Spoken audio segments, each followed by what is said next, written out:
Malumunuz olduğu üzere 7 Ekim itibariyle başlayıp bugüne kadar devam eder bir Siyonist rejimin saldırıları söz konusu. Ve bu saldırılarda bugüne kadar açıklanan rakamlarla, resmi rakamlarla 60 bine aşkın insanın şehit edildiği, ama bunun çok daha üzerinde olduğunu bizler tahmin edebiliyoruz.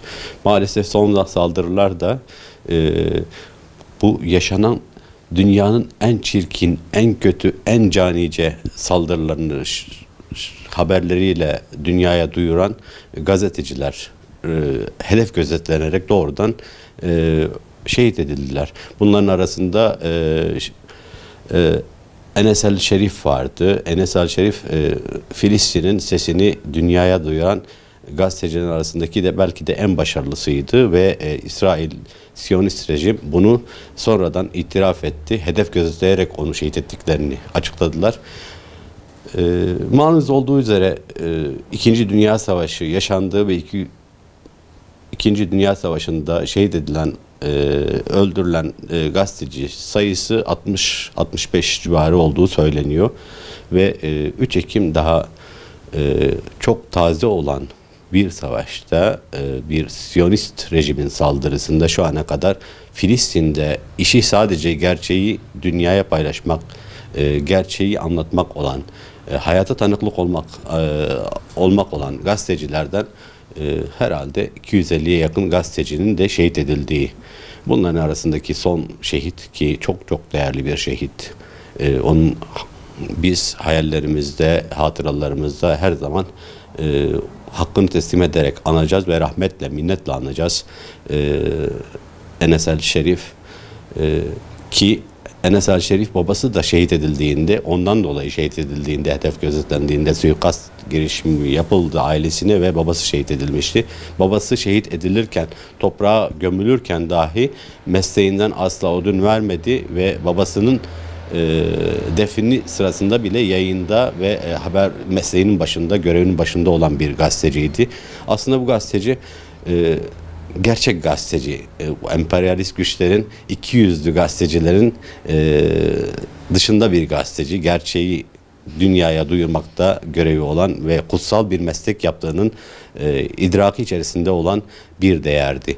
Bu gazetecileri öldürmek, gerçeğin üstünü örtmeye çalışmaya hedeflenmek, bu gerçeği yarınlarda yaşanacak utançlardan kurtarmaz hiçbir ikiyüzlü gazeteciyi ve hiçbir emperyalizmden yana olan gazetecilerin de o kara gözlüklerini gözlerinden düşürtmeyecektir. Tıpkı gerçekler gün yüzüne çıkacaktır ve o utançla yaşamaya devam edeceklerdir. Bizler Enes El Şerif gibi onunla beraber şehit edilen 6 gazetecimizi ve daha çok 240 gazetecimizi, 250 gazetecimizi de hatıralarımızda büyütmeye devam edeceğiz ve onların bıraktığı hatıraların önünde her zaman saygıyla eğilmeye devam edeceğiz.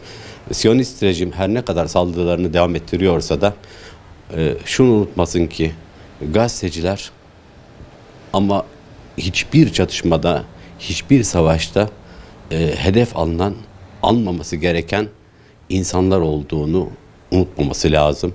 Bu çok çirkindir, ama hangi rejime söylüyoruz ki yani açlıktan insanları ölüme terk eden ve bilerek insanların yardım almaya toplandıkları bir alanı doğrudan hedef alıp bombalarla patlatmak, onları roketlerle ortadan kaldırmaya çalışmak herhalde bugüne kadar dünyada görülmemiş bir vahşetin bir göstergesi. Bizler meslektaşlarımızın şehadet haberiyle yıkıldık. Çocuklarımızın açlıktan ölümüne içimiz kan ağlayarak takip ediyoruz.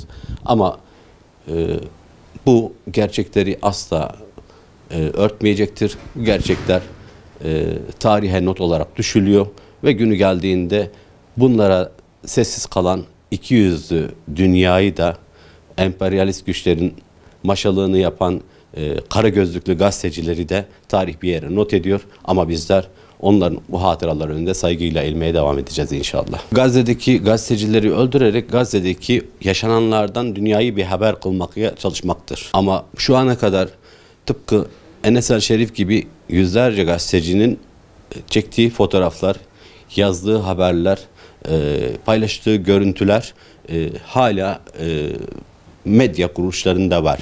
Hiçbir zaman ama hiçbir zaman Gazze'yi unutmayacağız, unutturmayacağız. Haberlerimizde her zamankinden çok daha fazla işleyeceğiz ve dünyaya bu sesi bir şekilde duyurmaya devam edeceğiz. Göstermeye devam edeceğiz. İşiten, işitmeyen, sağır olan o kulaklara bağıracağız. Bizim işimiz bu.